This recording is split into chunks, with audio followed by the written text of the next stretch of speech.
Grace's Report: The Truth Behind Raccoon City. Introduction. In 1998, Raccoon City was devastated by a massive outbreak caused by a viral leak from the pharmaceutical giant Umbrella. The United States government responded by launching a missile strike to wipe out the infected and erected a blockade to seal off the city. In 2004, following a court trial, the Umbrella Corporation declared bankruptcy.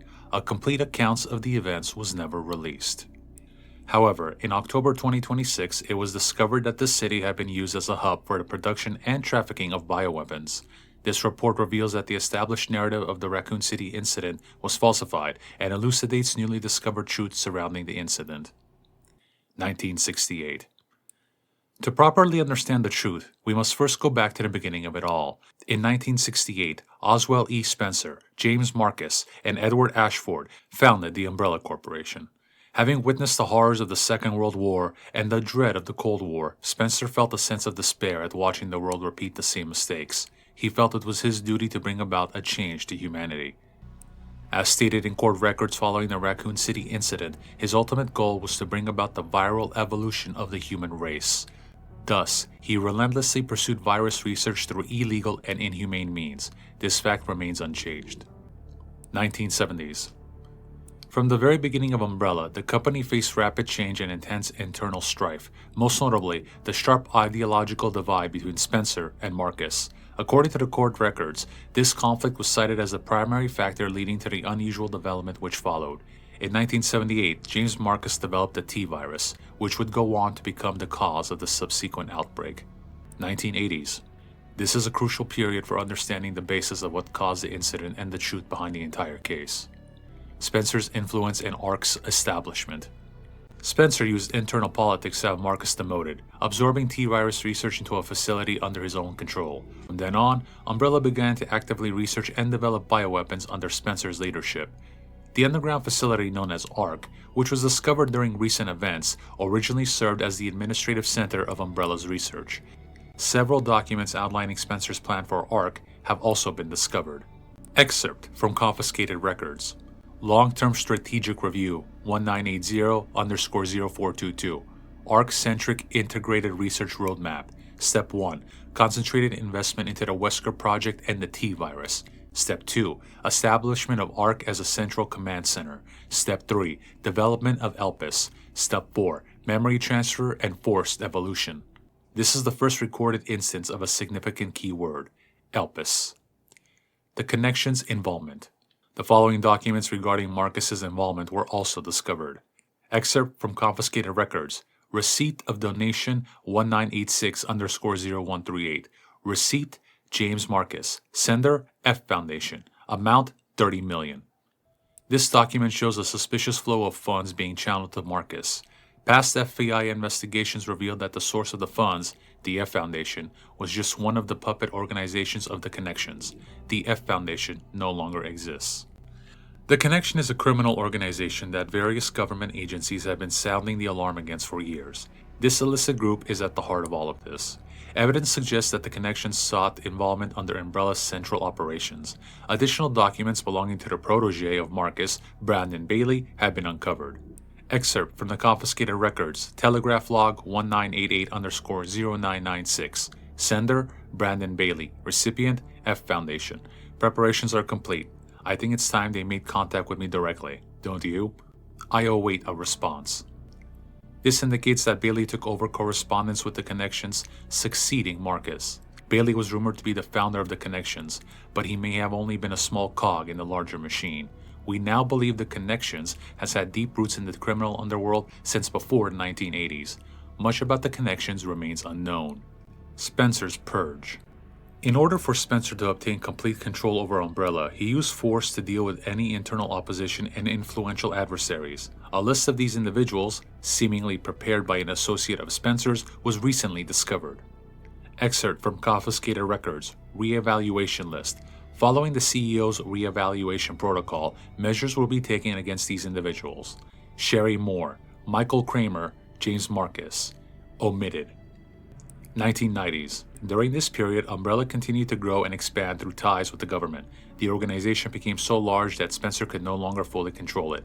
Numerous accidents plagued Umbrella's facilities around the world as a result of poor management. Furthermore, information was being leaked to rival organizations and the connections due to the moles who had infiltrated the company. Yet, despite the circumstances, Spencer was able to thoroughly protect and complete his research at ARC. The research? Elpis. While most of the records regarding Elpis were lost with the destruction of ARC, a precious few remain. Excerpt from the confiscated records: Spencer's Message 199, Data Missing.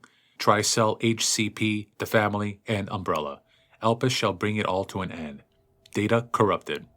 The only information leaked about Elpis was that it had the potential to upset the military balance of the entire world. However, a strictly managed password known only to Spencer was needed to access it. What is Elpis? Elpis is a powerful antiviral drug. However, this was unknown to those who sought it. The Connections and other black market groups mistakenly thought it to be a powerful bioweapon with the potential to control human minds. This confusion likely stemmed from the fierce competition surrounding bioweapon development.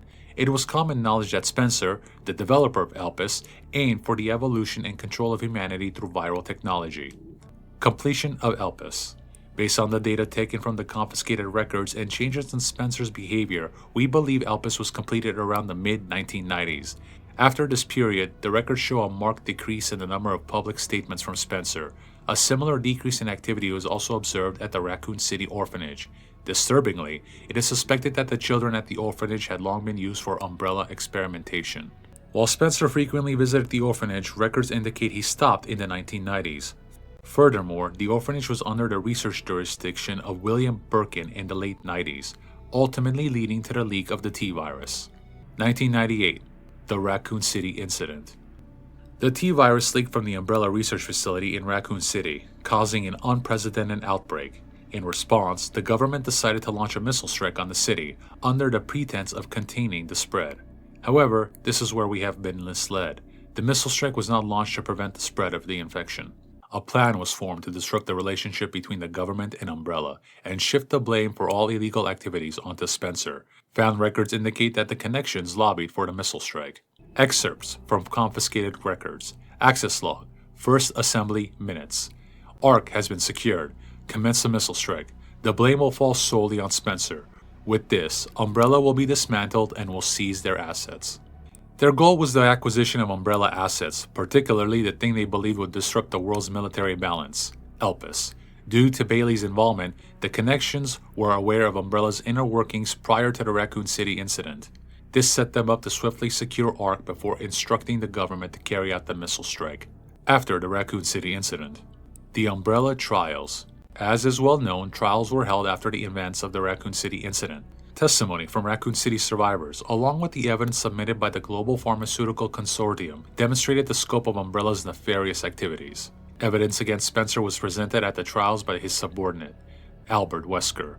It is now evident that Wesker was linked to Tricell, which in turn had strong ties to the Connections. Therefore, it is highly likely there was pressure from the government and the Connections during the trials. In 2004, following the outcome of the trials, Umbrella was forced into bankruptcy. Just as the Connections and the government intended, Oswald E. Spencer was held accountable as CEO and he disappeared from the public eye. Acquisition of ARC. The Connections and the government seized ARC during the Raccoon City incident. Therefore, ARC served as a base for the research, development, and distribution of bioweapons. Documents believed to be the transition list have been seized. These list Umbrella's competitors, along with organizations that were previously found guilty of illegal activity. Unfortunately, most evidence was lost with the collapse of ARC. Recovery efforts continue, but success is unlikely. Proliferation of bioterrorism. Following the Raccoon City incident, weaponized viruses developed by Umbrella were leaked. Subsequently, instances of bioterrorism utilizing this technology spread around the globe. In 2013, President Adam Benford was assassinated in a bioterrorist attack. Intelligence agencies report that the president wished to reveal the full truth of the Raccoon City incident. It is possible that President Benford was privy to the facts revealed in this report. Spencer's final years. Remaining records about Spencer after dissolution of Umbrella are scarce, but a new source of information has recently come to light. An interview conducted by Elisa Ashcroft. Despite being responsible for countless atrocities, Spencer showed some signs of remorse in this interview. Having lost everything, he sought atonement. While Elpis is a powerful instrument that can render viral weapons inert, it also has the potential as a panacea to be used for good. It's possible that Spencer's true motivations behind Elpis were peace and redemption. Narrator's note: no, it wasn't. While he remained obsessed with the evolution of humanity throughout his later years, most testimonies describe him as nothing but a senile old man. Spencer died in 2006 at his secluded estate. His true intentions behind developing Elpis will forever remain unknown. Conclusion. As we can see from the records, the Umbrella Corporation's liquidation was intentionally orchestrated by the Connections and the US government. Furthermore, they were involved in the illegal development and trafficking of bioweapons in Raccoon City. The extent to which past and present governments were involved requires further investigation. Much about the Connections remains shrouded in mystery, and most records of their involvement were destroyed alongside ARC. Countless lives have been lost. As government officials, we have a duty to pursue the truth. If anything, finding it will finally offer some closure to everyone who fell victim to these hideous actions. FBI Intelligence Analyst, Grace Ashcroft.